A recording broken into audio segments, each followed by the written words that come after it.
प्रीति, ओ प्रीति, यहाँ तो आ। कल्पना जी की दर्द भरी कराती हुई आवाज़ जैसे ही प्रीति के कानों में पड़ी तो वह तुरंत सासू माँ के कमरे की तरफ भागी। जाकर देखा तो ज़मीन पर गिरी पड़ी थी। उन्होंने प्रीति को देखते ही कहा, अरे बहू, मेरे पेट में बहुत ज़ोर से दर्द हो रहा है। सर भी दर्द दर्द के मारे फटा जा रहा है, जाने क्या हो गया। पहले तो प्रीति को लगा कि कहीं हमेशा की तरह नाटक तो नहीं कर रही, लेकिन दर्द की रेखाएं उनके चेहरे पर साफ झलक रही थीं। आंखें भींची जा रही थीं और दर्द से कराहती हुई वह ज़मीन से उठने की कोशिश कर रही थी। फिर तो प्रीति उनकी हालत देखकर घबरा गई और उनको उठाने की कोशिश करने लगी। मम्मी जी, ये क्या हो गया आपको? सुबह तक तो आप बिल्कुल ठीक थी। फिर तो कल्पना जी ने उसका हाथ गुस्से से झटक दिया। तू क्या सोच रही है, मैं नाटक कर रही हूँ? चली जा यहाँ से। मैं खुद अपने अनुभव को फ़ोन करके बुला लूँगी। मुझे तेरी कोई ज़रूरत नहीं है। एक तो मेरी जान निकल रही है, ऊपर से तुझे नाटक लग रहा है। सास ने झटका दिया तो एक पल को प्रीति पीछे हो गई, मगर फिर अनुभव का ख्याल आया और तुरंत कल्पना जी को फिर से उठाते हुए बोली, मम्मी जी, मैंने ऐसा तो नहीं कहा। उसने कल्पना जी को सहारा देकर उठाया और बिस्तर पर लेटा दिया। फिर वह धीरे से बोली, मम्मी जी, मैं आपके लिए कोई दवाई लाती हूँ। तो कल्पना देवी ने पीछे से कहा, अरे दवाई लेने मत जा। अंग्रेज़ी दवाइयाँ मुझे हजम नहीं होती। मुझे तो थोड़ी सी छाछ दे दे, इससे पेट को आराम मिलेगा। थोड़ी देर आराम करूँगी तो शायद ठीक हो जाए। अपनी सास की बात मानकर प्रीति जाने लगी तो कल्पना जी ने फिर से आवाज़ दी, अरे पूरी बात सुनकर जा, कहाँ भागी जा रही है? प्रीति यह सुनकर जैसे ही पलटी तो वह बोली, अभी तेरी ननद का फ़ोन आया था, कोई ज़रूरी काम है उसे, खाना यहीं खाकर जाएगी तो खाना बना ले। श्वेता के आने की बात सुनकर तो प्रीति का चेहरा तन गया। उसके तन बदन में जैसे चींटियां रेंगने लगीं। उसके चेहरे पर गुस्सा देखकर कल्पना जी बड़बड़ाई, मुंह मत बना मेरी बेटी के आने के नाम पर। यह सुनकर तो प्रीति ने गुस्से के मारे मुट्ठियां भींच लीं। अब तो दिल में और भी ख्याल आने लगे, जब देखो यहीं पड़ी रहती है, 4 घंटे के लिए आती है और 8 घंटे हो जाते हैं, ना तो कुछ खाकर आती है और ऐसे दिखाती है जैसे इसको ससुराल में कुछ ही भी नहीं मिलता। पता नहीं ससुराल में करती क्या है, डींगे तो इतनी हाँकती है, अब आकर जली कटी बातें करेगी। पता नहीं इसके ससुराल वाले लोग इसे बर्दाश्त कैसे करते हैं। उसका चेहरा देखकर कल्पना जी बोली, अब खड़ी खड़ी क्या सोच रही है, जाकर खाना बना ले। प्रीति के दिल में तो आया कि अभी मना कर दे, लेकिन कल्पना जी तो बेटी के प्यार में अंधी थी। बेचारी प्रीति कल्पना जी के कमरे से निकली तो तभी उसकी बेटी रोने लगी और वह सीधी अपनी बेटी के पास पहुंच गई। उसे समझ में नहीं आ रहा था कि अब बच्चा संभाले या फिर खाना बनाए। अगर नहीं बना तो सासू माँ ताने मार मार कर उसका बुरा हाल कर देंगी, ऊपर से अनुभव से शिकायत अलग करेंगी। एक हाथ से ही बेचारी ने अपनी बेटी को गोद में उठाकर गैस पर दाल चावल चढ़ा दिया। जब श्वेता आई तो प्रीति चाय बनाने चली, मगर श्वेता बोली, भाभी चाय बाद में, पहले मुझे खाना दे दो, बहुत ज़ोर से भूख लग रही है, मेरा पेट तो मायके आकर ही भरता है। प्रीति ने तुरंत दाल चावल, अचार, चटनी और उसके साथ पापड़ टेबल पर लगा दिया तो यह सब देखते ही कल्पना जी आंखें तरेर कर पड़ी। यह क्या बनाया है तूने? अरे घर में बेटी आए तो पकवान बनता है दाल चावल। प्रीति थोड़ी सी दबी आवाज़ में बोली, मम्मी जी, वो पिंकी रो रही थी, मेरी गोदी से उतर ही नहीं रही थी, मैंने दाल चावल भी बड़ी मुश्किल से बनाया है। फिर तो श्वेता भी प्रीति पर बरस पड़ी, अच्छा, जैसे हमारे तो बच्चे ही नहीं है, हम भी तो सारे काम करते हैं। अरे भाभी, ये क्यों नहीं कहती कि पिंकी के रोने का बहाना बना रही हो? मैं बोझ लगने लगी हूँ तो बोल दो, मैं यहाँ नहीं आऊँगी। अपनी बेटी को नाराज होते देखकर कल्पना जी बिलबिला पड़ी, अरे यहाँ क्यों नहीं आएगी बहू, देख रही है ना तेरी बातों से मेरी बेटी का कितना दिल दुखा है, अब जाकर पूरी तलकर ला इसके लिए। कल्पना जी ने ऐसा कहा तो प्रीति देखती ही रह गई, क्योंकि उसे अपनी बेटी को खाना खिलाना था। मम्मी जी, अभी तो मुझे पिंकी को खाना भी खिलाना है, आप तो जानती हैं कितनी धीरे धीरे खाती है। कल्पना जी फिर से नाराज़ होने लगी, वह तो बाद में भी खा सकती है, कुछ देर खाना नहीं खाएगी तो मर थोड़ी जाएगी। तू चुपचाप पूरी तलकर ला, मेरी बेटी यहाँ से भूखी नहीं जानी चाहिए। यह सुनकर तो प्रीति का दिल तड़प उठा, अपनी बेटी की इतनी फिक्र है और मेरी बेटी को यहाँ कोई प्यार भरी नज़र से देखता तक नहीं, और मैं हमेशा इनकी बेटी को लाड़ प्यार करूँ और इसकी सेवा करूँ। प्रीति के साथ हमेशा यही होता था, मगर अब प्रीति ऐसी बातें सुनते सुनते परेशान हो चुकी थी। पहले उसकी कदर नहीं थी और अब उसकी बेटी की भी नहीं थी। वह रसोई में पूड़ियाँ बनाने लगी कि तभी प्रीति को श्वेता की आवाज़ सुनाई दी। मम्मी, आप बिल्कुल सही करती हो इसके साथ, जो सर पर नहीं चढ़ाती। एक तो ऐसी बेटी पैदा करके रख दी है, उसका अलग सा रंग रूप देखकर मुझे तो कभी कभी शक होता है, क्योंकि भाई पर तो गई नहीं। प्रीति यह बात पहले भी सुन चुकी थी, जब श्वेता उसकी बेटी के रंग रूप पर सवाल उठाती थी, मगर आज तो हद हो गई। जब श्वेता ने यह कहा कि मुझे तो शक होता है, इस बात ने प्रीति के तन बदन में एक आग को सुलगा दिया। तभी बाहर से कल्पना जी की आवाज आई। अरे अब क्या करें, भगवान जाने किस पर गई है। यह सुनकर तो श्वेता ने अपनी माँ को और भी भड़काना शुरू कर दिया। मम्मी, मुझे तो ये भैया के लिए शुरू से ही पसंद नहीं थी। कहाँ से हमारे भैया को, और कहाँ ये, इसका रंग रूप तो देखो जरा, कहीं साथ में जाते हुए भी शर्म आती है। इस बार कल्पना देवी कुछ नहीं बोली तो उनकी खामोशी प्रीति के सीने में छुरी बनकर उतर गई। उसकी आंखों से आंसू निकल रहे थे और दिल में आग सी लग रही थी। उसने पूरियां तलकर टेबल पर रख दी और अपनी बच्ची के लिए दाल चावल लेकर कमरे में चली गई। उसे याद आने लगा कि जब से उसकी बेटी पिंकी पैदा हुई थी, तब से श्वेता उसके चेहरे को अजीब नज़रों से देखकर कहती, भाभी, वैसे बुरा मानने की बात नहीं है, एक तो आपने बेटी ऐसी पैदा कर दी, ऊपर से जाने किसकी शक्ल पर गई है। भैया पर गई होती जो बहुत सुंदर होती, रंग रूप भी निखरा हुआ होता। प्रीति अब तक उसकी बात को खून के घूंट की तरह पी कर रह जाती थी, मगर आज तो श्वेता ने घुमा फिरा कर उसके चरित्र पर ही सवाल उठा दिया था, जो तीर बनकर उसके दिल में चुभ रहा था। पहले ही बार बार श्वेता के ऐसी बातें बनाने पर अनुभव का मूड उखड़ा उखड़ा रहता था और वह कई बार अपनी ही बेटी को गोद में नहीं उठाता था। प्रीति अपने कमरे में जाकर बैठ गई तो श्वेता ने कहा, यह तो अपने कमरे में घुस जाती है, यह नहीं कि नंद आई है तो थोड़ी देर पास बैठ जाए। तो कल्पना जी ने सर को झटक कर कहा, अरे जाने दे इसको, वैसे भी ये बैठेगी तो फिर हम बात नहीं कर पाएंगे। दोनों की जोर जोर से हंसने की आवाज़ आई तो प्रीति गुस्से में बड़बड़ाने लगी, अब ना तो मम्मी जी के पेट में दर्द है और ना ही सिर में। सुबह मुझ पर भड़क रही थी और अब बेटी के आते ही सब गायब हो गया। यह नंद रानी सिर्फ मेरे घर में आग लगाने ही आती है। प्रीति को पता नहीं चला कि कब अनुभव घर पर आ गया और कल्पना जी उसे लेकर अपने कमरे में चली गई। कल्पना जी ने उसे अपने कमरे में बैठाते ही कहा, आज तो दोपहर में कैसे आ गया। तो अनुभव ने कहा, बस आज थोड़ा सा आराम करने का मन कर रहा था, काफ़ी दिन से छुट्टी नहीं ली तो आज हाफ डे लेकर आ गया। श्वेता छूटते ही बोल पड़ी, भाई एक बात बताओ, जब तुमसे कोई पूछता है कि क्या ये तुम्हारी बेटी है तो तुम्हें अजीब सा तो लगता होगा, ना तो रंग रूप तुम्हारा है और ना ही चेहरा, ना मुझ पर गई है ना दादी पर, क्या तुम्हें भाभी पर शक नहीं होता। यह सुनकर तो अनुभव का चेहरा सपाट सा हो गया और वह हैरत से अपनी बहन को देखने लगा। क्या कह रही हो दीदी, सोच समझ कर बोलो।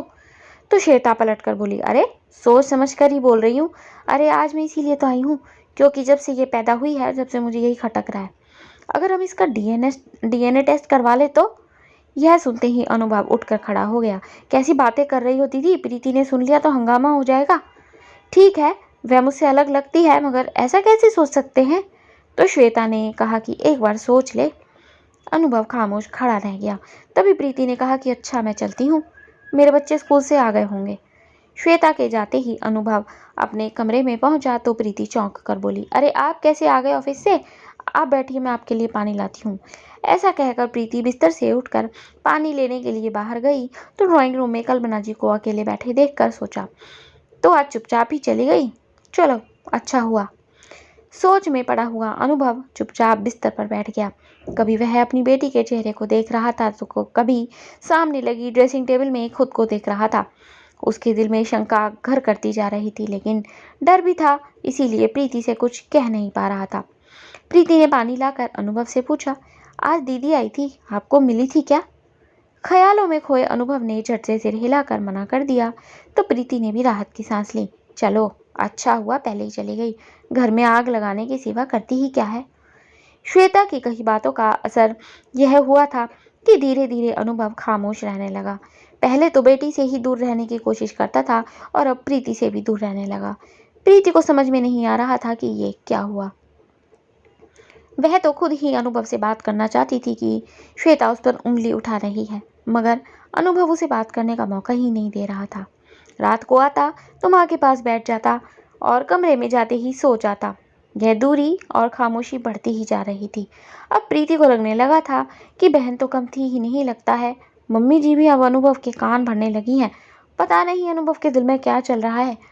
कुछ दिन मायके चली जाती हूँ, कुछ दिन दूर रहेंगे तो इनको अपने आप अपनी बीवी और बच्ची की याद आएगी। वह मायके जाना चाहती थी, मगर सासू माँ से पूछने में डर लग रहा था, क्योंकि इतनी आसानी से तो कभी कल्पना जी ने उसको मायके जाने ही नहीं दिया। लेकिन एक दिन अनुभव जब ऑफिस जाने के लिए तैयार हो रहा था, तब प्रीति ने कहा, अनुभव मैं कुछ दिन के लिए अपने मायके जाना चाहती हूँ। तो अनुभव ने कहा कि हाँ ठीक है, चली जाओ। इस बार अनुभव ने माँ से पूछने के लिए कहा ही नहीं, तो वह भी हैरान हो गई, लेकिन फिर भी उसने कल्पना जी से जाकर कहा, मम्मी जी मुझे मायके जाना है। तो कल्पना जी ने कहा, हाँ चली जाओ, तुझे कौन रोक रहा है। यह सारी बातें प्रीति को हैरान कर रही थी। अब उसे मायके जाने में डर लग रहा था कि कहीं ऐसा तो नहीं कि मेरी गैर हाजिरी में कोई खेल खेलने की योजना बन रही है, मगर उसे अनुभव पर भरोसा था, इसीलिए बेटी को लेकर चली गई। जैसे ही श्वेता को पता चला कि प्रीति मायके गई है, तो वह झट से अपने मायके आ गई और खुश होते हुए अपनी माँ से बोली, मम्मी ये तो बहुत ही बढ़िया हुआ, अब कुछ दिन उस मनुष्य की शक्ल तो नहीं देखनी पड़ेगी और भाई से बात करने का भी ये सही मौका है। भाई को पहले मना लेते हैं और फिर आपकी बहू को बुला लेंगे और आखिरी कदम भी उठा लेंगे। कल्पना जी ने कहा, हाँ ये तो बिल्कुल ठीक है, यही सही रहेगा हमारे घर के लिए, वरना तो पता नहीं आगे क्या होता। श्वेता अपने मायके में ही रुक गई और जब शाम को अनुभव घर आया तो श्वेता को देखते ही चौंक गया। अरे दीदी, आप रुकने के लिए आई हो क्या? बच्चे कहाँ हैं? तो श्वेता ने कहा, अरे बच्चे तो मेरी देवरानी संभाल रही है, लेकिन मुझे तो उससे ज़रूरी बात करनी थी, इसीलिए आई। पता चला भाभी चली गई है तो मैं आ गई। अनुभव ने हैरान होकर कहा कि ऐसी क्या ज़रूरी बात है? तो श्वेता ने हाथ पकड़ उसे कल्पना जी के सामने ही सोफे पर बैठा दिया और बोली, भाई बात यह है कि मेरी एक सहेली है, उसके यहाँ एक औरत काम करती है। बेचारी दिन रात परेशान रहती है क्योंकि उसके पास कोई बच्चा नहीं है और डॉक्टर ने भी उसे मना कर दिया है। अब वो गोद लेने के लिए बच्चा ढूंढ रही है। तुम्हारी बेटी वैसे भी तुम्हारे जैसी तो दिखती नहीं। जिंदगी भर लोगों की बातें सुनने से अच्छा है कि तुम उसे उस औरत को गोद में दे दो। उसका भी भला हो जाएगा और तुम्हें भी जीवन भर की शक्ल नहीं देखनी पड़ेगी, जिसका पता ही नहीं कि वो तुम्हारी है या नहीं। आखिरी शब्द मुंह में ही चबा लिए श्वेता ने, लेकिन यह सब सुनकर तो अनुभव के चेहरे पर ऐसा सन्नाटा पसरा कि वह कुछ देर बोल ही नहीं पाया। श्वेता की बातों ने उसके दिमाग में ऐसा कीड़ा पैदा किया था, जो ना तो उसे श्वेता के खिलाफ बोलने दे रहा था और ना ही अपनी पत्नी की तरफ बोल पा रहा था। उसको खामोश देखकर कल्पना जी बोली कि सही तो कह रही है श्वेता, तू सोच क्या रहा है?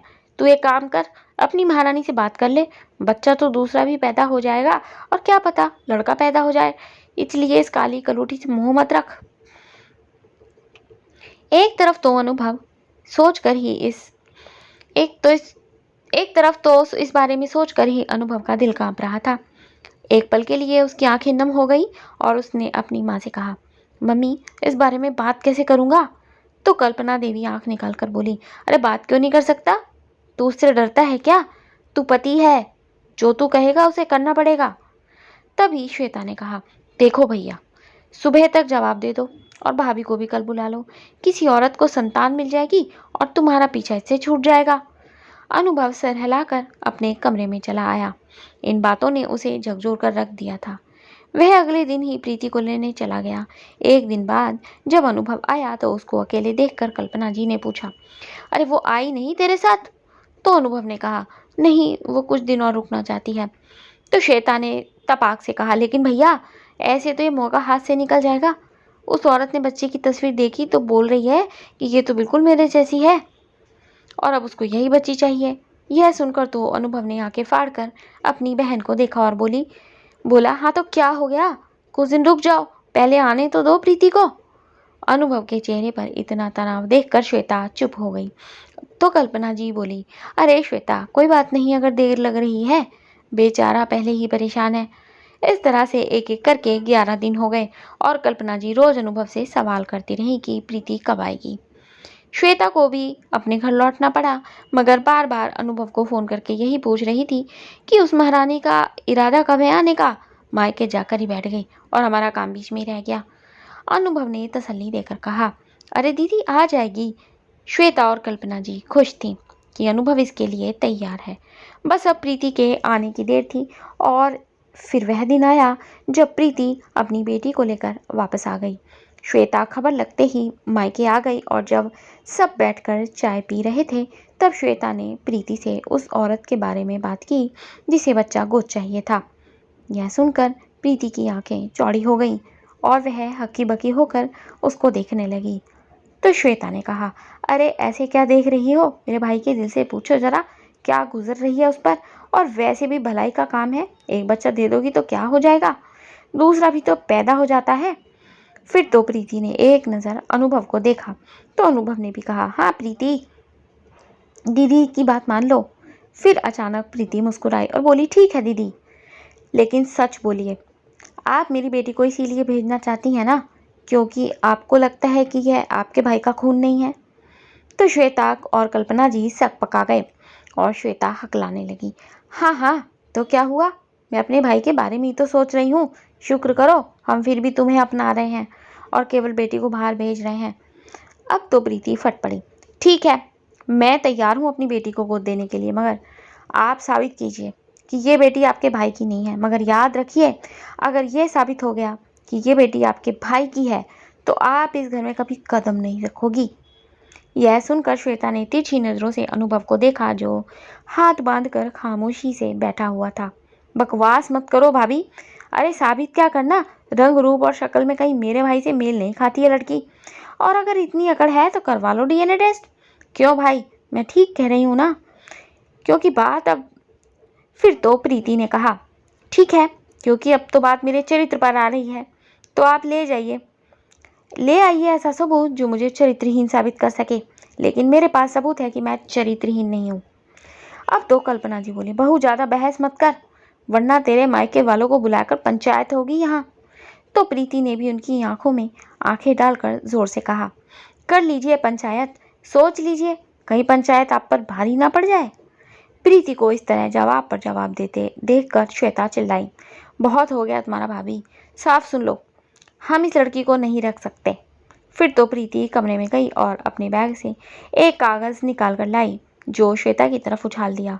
श्वेता ने जैसे ही वह कागज़ देखा तो वह दंग रह गई क्योंकि वह डीएनए रिपोर्ट थी। कल्पना जी बोली, अरे बोल ना, आंखें फाड़ कर क्यों देख रही है, क्या लिखा है इस कागज़ में। कल्पना जी बोलती रही मगर श्वेता कुछ बोलने की हिम्मत नहीं कर पा रही थी। जो अनुभव जो अब तक खामोश बैठा था वह उठ खड़ा हुआ और गुस्से से लाल चेहरा लेकर जोर से चिल्लाया, अब ये क्या बोलेंगी, क्योंकि रिपोर्ट बोल रही है। इस रिपोर्ट में साफ लिखा है कि ये बेटी मेरी है, क्योंकि मम्मी ये डीएनए रिपोर्ट है। अब मैं प्रीति को लेने गया था तब मैंने उसे बताया कि पिंकी को गोद लेने की बात हो रही है। तब प्रीति ने कहा कि अब मुझे खुद को साबित करने के लिए डीएनए टेस्ट करवाना ही पड़ेगा।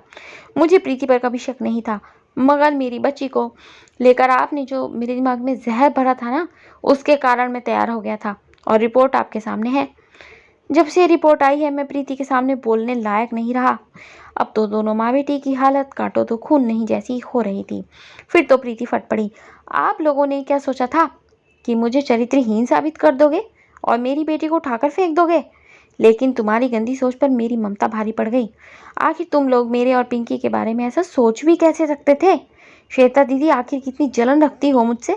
दीदी मैंने कहा था ना कि अगर मेरा चरित्र साबित हो गया तो आप इस घर में कभी कदम नहीं रखोगी। तो कान खोलकर सुन लो, मेरे घर में इतनी बड़ी आग लगाने के लिए आपके यही सज़ा आपके लिए सबसे ठीक है। और मम्मी जी खबरदार जो आपने इनको घर में आने दिया, अगर ये घर में आई ना तो आप भी अपना डेरा वहीं डाल लेना, नहीं तो मैं अनुभव के साथ निकल जाऊंगी। तभी अनुभव ने प्रीति का साथ देते हुए कहा कि नहीं चाहिए मुझे ऐसी बहन। एक बार को मेरा भी दिमाग खराब हो गया था मगर प्रीति पर जो भरोसा था उसने मुझे गलत जाने पर रोक लिया। पिंकी जैसी भी है मेरी बेटी है, मैंने एक बाप होने के नाते उसे अपने प्यार से दूर रखा, मगर अब ऐसा नहीं होगा क्योंकि वो मेरा ही खून है। अब निकल जाओ दीदी मेरे घर से और मुझे अपनी शक्ल मत दिखाना। फिर तो श्वेता छोटा सा मुंह लेकर रह गई, क्योंकि बहस करने को कुछ बचा ही नहीं था। उसके बाद तो कल्पना जी की भी हिम्मत नहीं थी कि वह बेटी को घर बुला सके। इस कहानी से यही सीखने को मिलता है कि अगर रिश्ते में भरोसा ना हो तो कोई रिश्ता टिक नहीं सकता। एक अच्छे रिश्ते के लिए भरोसा ही उसकी पहली नींव होती है। इस कहानी में अनुभव के भरोसे ने काम कर दिखाया और श्वेता के इरादे कामयाब नहीं हो पाए। यहाँ यह भी समझ में आता है कि किसी के रंग रूप पर कभी उंगली ना उठाएं, क्योंकि रंग रूप भगवान की देन होता है और हर इंसान खूबसूरत होता है।